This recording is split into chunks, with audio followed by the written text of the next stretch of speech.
Welcome back to our final lecture this week about World War II. We'll be concluding this week with probably the most famous American effort during World War II, and that is the D-Day landings, or Operation Overlord, as the program is actually called at the time. D-Day, the term itself, is not actually unique to the June 6th landings in Normandy in 1944. The word D-Day, in military terms, actually just begins it just means the beginning of a campaign. And so this was not the first D-Day. It hasn't even been the last D-Day. But in American minds, it is D-Day. Okay, so to hear somebody talk about D-Day, they are almost assuredly talking about June 6, 1944, and the Normandy landings. And so that's what we're going to focus on today. Number one, we're going to focus on why these landings occurred in the first place. Number two, we are going to focus on what effect these landings had on the war, and whether or not this landing was really one of the most crucial events in World War II. And I'll give you a spoiler and say that I think so, and I think it is very important to understand the importance of this landing and the difficulty of the landing as well. There is a growing tendency, especially among American history scholars, to overinflate the Soviet Union's role in the war and undersell the United States' role in the war. But I'm going to argue today that D-Day is definitive proof that the United States was absolutely critical in winning the war, and had we not done what we'd done on D-Day, it's possible that the Russians would not have won, or would not have won anywhere near as easily as they did. So first off, you'll remember from not only our first lecture this week, but our second, that Joseph Stalin wanted a second front opened up in Europe. And last time we left off with an American invasion of North Africa that eventually forced German General Erwin Rommel out of North Africa. And the plan, based on Winston Churchill's suggestion, was to attack the soft underbelly of Europe, which is Italy. And the United States would do so. However, it turned out that it was not such a soft underbelly after all. The initial landings in both Sicily and the lower part of Italy go particularly well for the Americans. A lot of ground is captured very quickly, and in fact, the Italian government begins to collapse. Mussolini is forced to flee from Rome and reestablish himself further north, and it looks like things are going very well for the Allies in the middle of 1943. And then Germany intervenes and shores up their Italian allies. Hitler, since 1941, which is effectively just a year after Italy entered the war, was concerned that Mussolini and his Italian allies were losing heart, or losing the resolve to continue to fight no matter what happens. And so Hitler started putting contingency plans in place to train the Italians, to lead the Italians. Erwin Rommel is an example of this initiative, and finally to move into Italian territory should the will of the Italians to continue to fight waver. And that's exactly what happened in 1943. German units moved into the center of Italy and began fortifying several mountaintops. And when the Americans and British forces ran into these fortresses, they ran into a proverbial brick wall. The Germans were well entrenched. They had brought plenty of ammunition, food, and water with them, meaning that even if the Americans got behind them, it really didn't matter. They dug into mountain fortresses that would force the United States and British to fight uphill, charging up a mountain to go get at them. And again, these mountains made it difficult to use the superior technological advantage that the United States had. These mountains might be able to be bombed with airplanes, but they couldn't be attacked with tanks. It was difficult to haul artillery up these mountains. And so effectively what the Germans did from 1943 all the way to 1945, the year the war ended, they stalled the Allied advance in Italy. So there's going to be Italy from fighting in Italy from 1943 to 1945. In fact, the last major part of the German army to surrender is, in fact, the German army in Italy. So Winston Churchill's prediction was incorrect. And remember that we talked about why Winston Churchill was not eager to open up another front in the European theater. Churchill strongly believed that the Germans were simply too powerful to be taken on there. And remember, part of the reason he thought this was because of some bad experiences, some bad memories that Churchill had had based on the British experience in 1940, where the Germans had effortlessly wiped out the French and the British, knocked the British off the continent, forced France to surrender. So I think what we're seeing there is Winston Churchill being a little bit gun-shy. So with the Italian campaign bogging down, Churchill then suggests an invasion of Nazi-occupied Greece. Greece had been conquered by the Nazis in 1940. It had a fairly significant resistance movement, and Churchill suggested an invasion of Greece, which might allow the United States and the British to push up through the Balkans and therefore into Germany from the same direction as the Russians. Now, both President Roosevelt and Joseph Stalin rejected this, and let me go through their reasons. Joseph Stalin said that actually this wouldn't be opening a second front. Yes, it would add the American and British weight to the Russian troops, but all German troops would still be going in the same direction. And he also pointed out correctly that the nations of Eastern Europe, many of which were Axis allies, were already heavily fortified and were already heavily committed to the war. And so the Americans and the British would have to fight through heavily defended territory against troops that were already in place, and Germany would be able to concentrate all of its firepower, if you will, in a single location. Now, in addition to this, by the way, I should say that under all of this, the undercurrent of all of this is that both Churchill and Stalin understood that there was more at stake than just the war. And FDR, on the other hand, I don't think was looking past the war yet. Churchill and Stalin both were. And Churchill, the main reason he wanted to attack from Italy and attack from Greece was not necessarily to defeat the Germans faster. In fact, I think from all of the evidence available, and President Roosevelt was very clear about this, from all the evidence available, neither one of those options would lead to a quicker end of the war than a brute force invasion of France.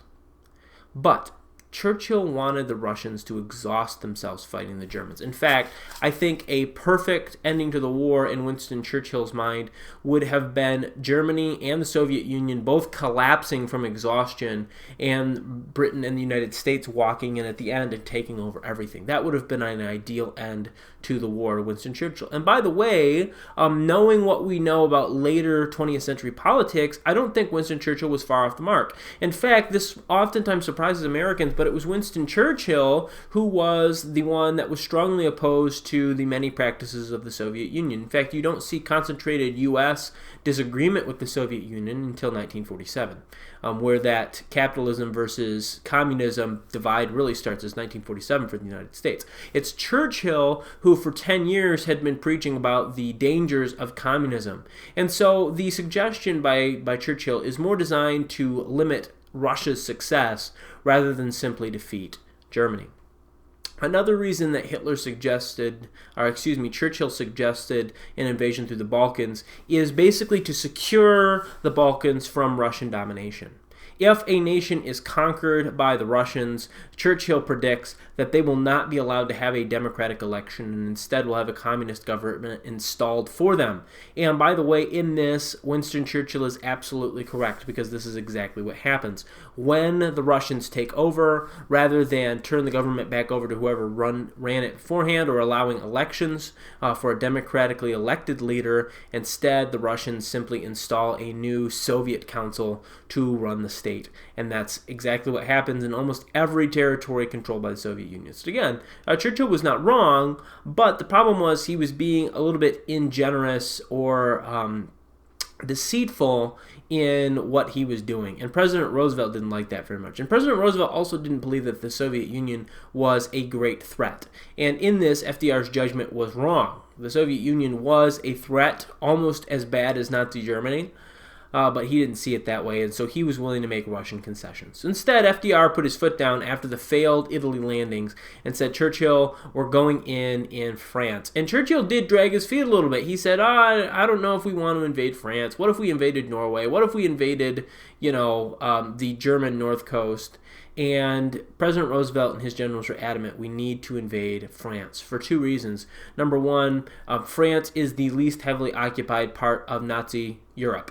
Number two, by invading France, we might be able to rally the French to our cause and have their assistance in defeating the Germans. The first of these was correct. The second of these would not work out. The French, despite their bravery of those who had already escaped France, very few of the French people liberated by the Americans and by the British were in fighting shape. Certainly, they did not like the Nazis. That is not to impugn French honor, but they had been devastated by war, and they were starving and many other problems that they had in Nazi-occupied Europe. So they were in no shape to assist the Allies in the war. But that being the case, this is the selection of the American generals, and that's what they're going to do.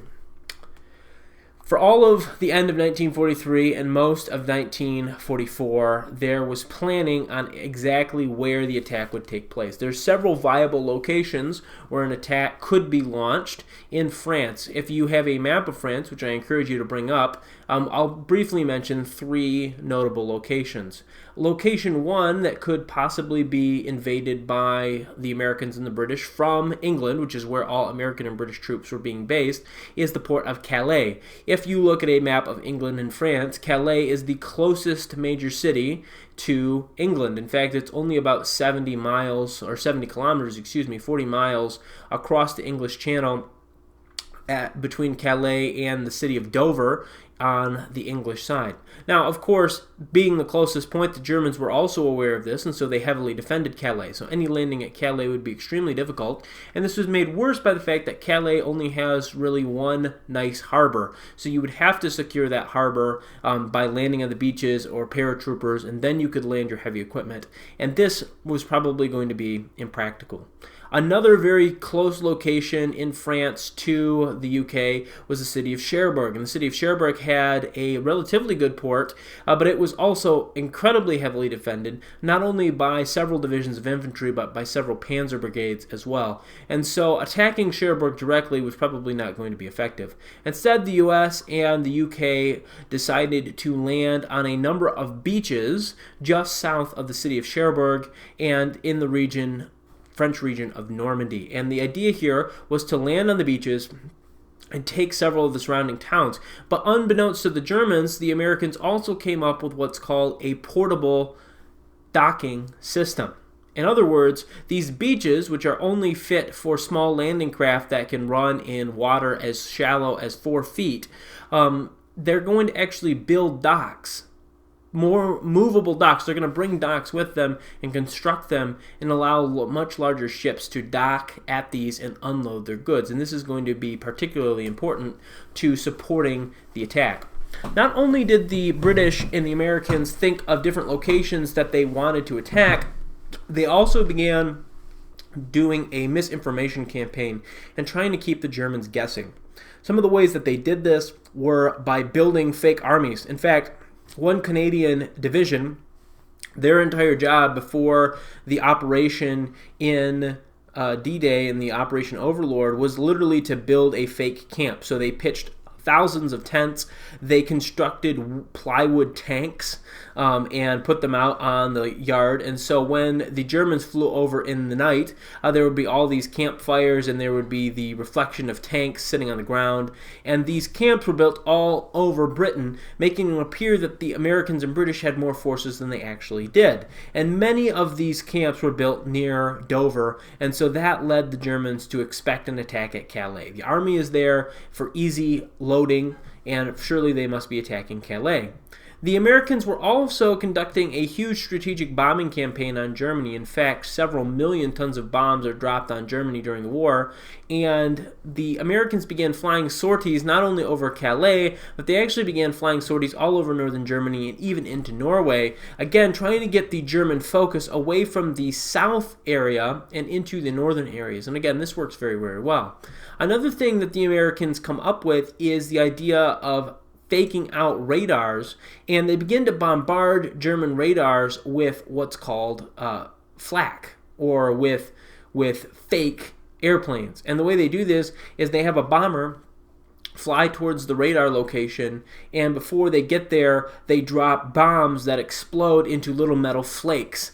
And these little flakes all reflect radar. And so when you've got a radar kind of going, you get these really unusual readings that sort of look like a huge number of warplanes coming at you. And so several false alarms had been sounded.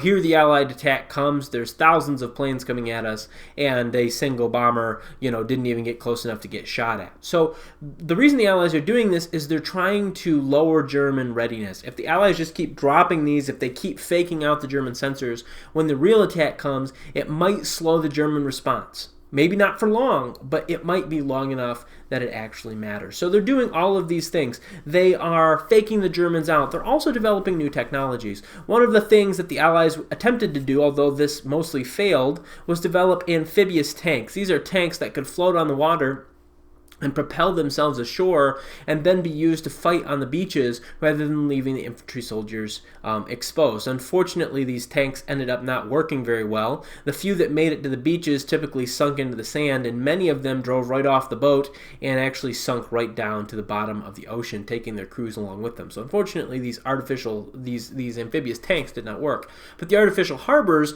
that the Americans were developing worked extremely well. Let's talk about the attack itself. The attack and the campaign in general was called Operation Overlord, and it was going to pit British General Montgomery, American General Dwight D. Eisenhower against Erwin Rommel. Erwin Rommel, remember, having been recalled from Africa in late 1943, was placed in charge of the Normandy forces in 1944. This was in some ways a retirement, although Rommel was a much better commander than the man he replaced. In fact, he had whipped many of his troops into shape that they would not have been earlier. And so this, by the way, takes away from this idea from Churchill that France was very well defended. In fact, the D-Day landings probably would have been much more successful than they already would have been had they gone earlier, because there was no commander of the level of Erwin Rommel present in 1943. Erwin Rommel was handicapped, however, because not only did he have to report all of his decisions to Hitler, he also had to report them to his senior leadership in Berlin, his army general that was over top of him. And so Erwin Rommel's decision-making and his response times were particularly low in France, because again, because of the sensitive nature of France and the fact that Erwin Rommel was beginning to be suspected of being disloyal. In fact, later on, Erwin Rommel would be accused of taking part in an assassination attempt on Hitler, and he would be forced to shoot himself or have his entire family killed. That's eventually what happens to Rommel. So Hitler keeps a very tight leash on him. He forces him to send orders through and get them approved, which really lowers Rommel's response time. In fact, on average, it took almost 24 hours for Rommel to get answers to his questions and get his orders approved. And so Rommel is really kind of tied up. He's got one arm tied behind his back for this campaign, which is again very beneficial for the Allies.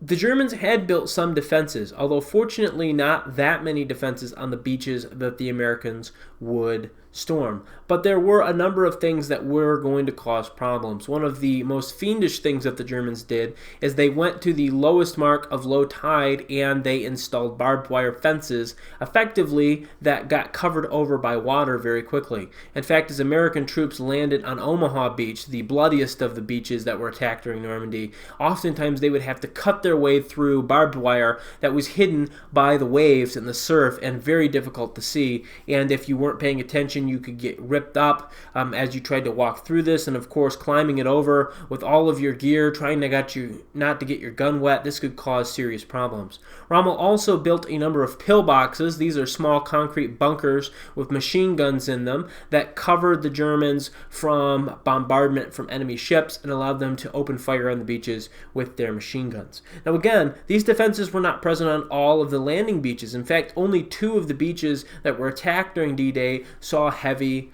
resistance. And the most famous of those beaches is, of course, Omaha Beach. If you've seen a picture of D-Day, you've probably seen a picture of Omaha Beach. And Omaha Beach was very, very unpleasant.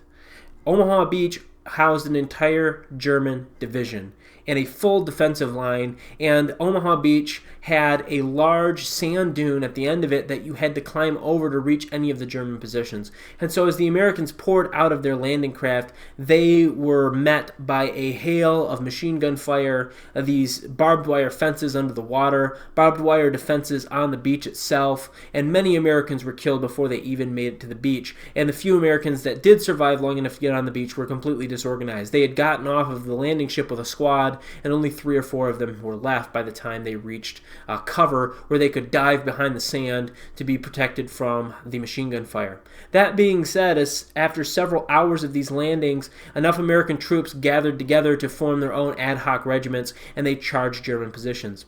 In addition to this, the Americans had launched a absolutely monstrous fighter and bomber campaign against the Germans at the same time, and they had also brought several thousand paratroopers, several of which were attacking the Germans from the other side at Omaha Beach. So finally in the afternoon, at about 3 o'clock in the afternoon, the attack having launched at 8 o'clock, the Americans were able to stop most of the large guns on Omaha Beach and begin to come ashore. The other 4 beaches were much more pleasant. The only other beach to really suffer significant resistance was Juno Beach, was actually attacked by the Canadians, and so the Canadians also suffered losses. The Americans lost about 2,500 men killed and many more wounded and some missing on Omaha Beach in a single day. The Canadians lost about 1,000 men total killed. Again, that does not include wounded and other things like that.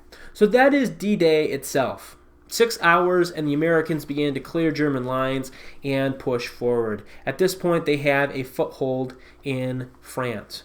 Now, much to the surprise of everyone, the Americans not only land, but they land in force. Again, I told you that these artificial harbors were an unknown quantity to the Germans. The Germans had always allowed the possibility of an American-British landing, but they thought that they could deploy their tanks quickly and drive the Americans and French right back into the sea. And by the way, this even nearly happened. But unbeknownst to the Nazis, the Americans and British were able to offload thousands of vehicles, pieces of artillery, machine guns, and tanks that would support the American positions. And so when Rommel finally got approval from Hitler to move his tanks forward, he was met by an impressive wall of American firepower and British firepower that really held him off. And as these harbors were used, more and more American and British troops began to pour into Normandy. Now, that being said, the British had a problem. They were being led by Montgomery. And again, if you remember anything about Montgomery, he is slow. He wants to build up an overwhelming amount of force before he moves forward. And can I just tell you that if that approach was taken during these landings, it would have failed spectacularly. Rommel was scrambling to get his troops together, but had he gotten enough troops together, there was no way that Rommel could repeat his El Alamein strategy. At El Alamein, Montgomery had outnumbered Rommel 10-1. The Germans were outnumbered, but they were not outnumbered that badly. And if the Allies sat back on their haunches, eventually Rommel would gather enough forces to punch through the American lines and the British lines and force another Dunkirk-type event. The Americans, on the other hand, did not want to sit around and allow Rommel to build up the forces that he needed, and so they attacked in multiple directions. The first place to fall to the Americans was the city of Cherbourg, and Cherbourg was the first major port that allowed Allied access into France. Once this occurred, there was an almost unlimited supply of weapons, armaments, and troops pouring into France, an amount that the Germans had no choice but to retreat from. They simply could not fight. American troops under George S. Patton fought their way through what's called the hedgerows. These are areas of France that are divided by large hillocks at the edge of every field, and by driving through these unexpectedly to the Germans, the Americans were able to hit them from the side and the flanks and drive the Germans back until they could finally free up Montgomery, who was under attack in the city that he was supposed to be taking. And General Patton was like a dog after a squirrel or something like that. I mean, he was just relentless. And again, he actually used Rommel's own techniques against him, although Rommel was recalled to Berlin actually before the campaign really got off to a full start, because, again, a group attempted to assassinate Hitler, and Rommel was kind of tied up with that conspiracy. He was friends with many of the conspirators, and he had written letters encouraging them to do so, and so he is forced to commit suicide. Patton chases Rommel's troops, and again, the reason he's using a play out of Rommel's own playbook is because he keeps taking German supply depots and taking all of the oil and the fuel and the weapons for himself. The reason he had to do this was not because the United States and British didn't have enough things to supply him, but he was quite literally moving faster than they expected him to. And Dwight D. Eisenhower and Bernard Montgomery both said to Patton, we don't have the supplies to get to you. If you want to continue, you're going to have to continue on your own. And Patton does just that. Much to everyone's surprise, after less than 90 days of fighting, the German army was driven over the Somme River, and the Somme is the river that runs through Paris. So less than 90 days after June 6th, the capital of Paris has been recovered from the Germans. In fact, the defeat of the Germans was so excessive and so impressive that many in both the UK and America predicted an end to the war by 1944. They thought Patton and his tanks would be in Berlin by December. Unfortunately, this is not going to be the case. And not only is this not the case because Patton really was stretching himself to the limit, but there was going to be infighting, and Bernard Montgomery and Dwight D. Eisenhower were not going to see eye to eye about how to move forward in the next operation, and that is going to hold the Allies back from the incredible success that they might have enjoyed. That's all I have for you guys this week. Hopefully you have a great rest of your week. We'll pick up with the end of the war in the West next time.